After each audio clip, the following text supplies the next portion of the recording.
The military-industrial complex continues to get more money.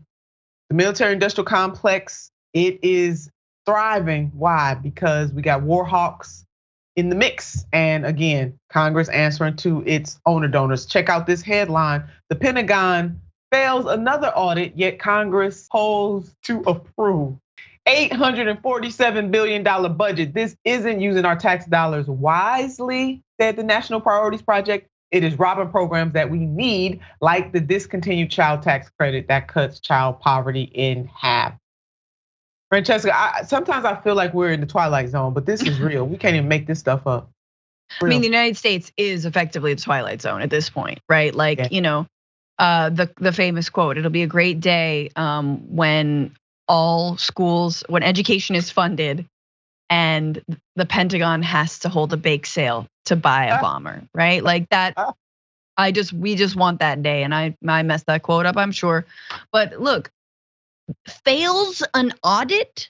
We understand what that means, people. That means there is money that is unaccounted for. That means they just kind of get a bunch of our taxpayer dollars and money from the federal government, and they just go, oops, I don't know.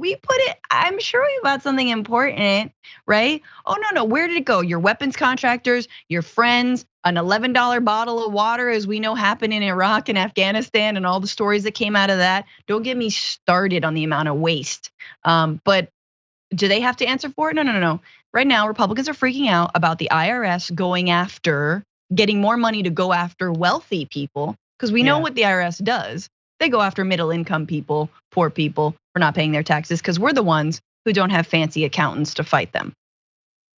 Here it is, folks. The United States of America, the military continues to build death machines that are robbing taxpayers by the minute. Talking about robbery. This headline, millions of Americans lack adequate health coverage, but the Pentagon has a new nuclear bomb to flaunt.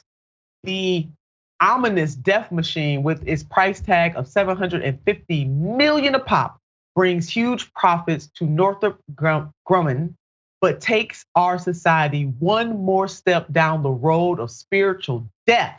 Peace activist Medea Benjamin said of the new B-21 Raider. Go ahead, Medea, lay it out there. And Congress seems to have an endless budget for the military, but God forbid we put money towards healthcare, education, and the basic necessities.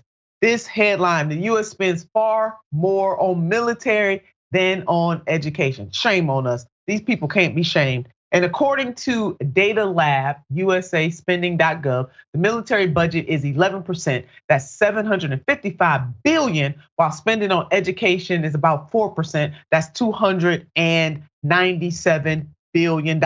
Let's put up this tweet from the Institute for Policy Studies. The projected $847 billion as for the 2023 Pentagon budget is $45 billion more than Biden even requested. Some humans need that $45 billion alone, right? Could fund for a year.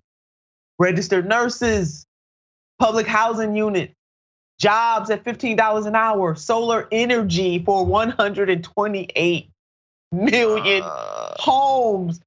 Lord have mercy on our souls. This is rotten. It is immoral as hell. And America, we need to wake up, right? We should be out on the streets for several reasons. What's happened to the rail workers, what's happening to the coal miners, what's happening to workers all across this country. And for the love of God, why the Congress continues to enrich the military industrial complex to the destruction of every other thing. We spend more money than the next 9 or 10 nations combined, and it's still not enough. At some point, we gotta say we are being complicit in our own damn demise.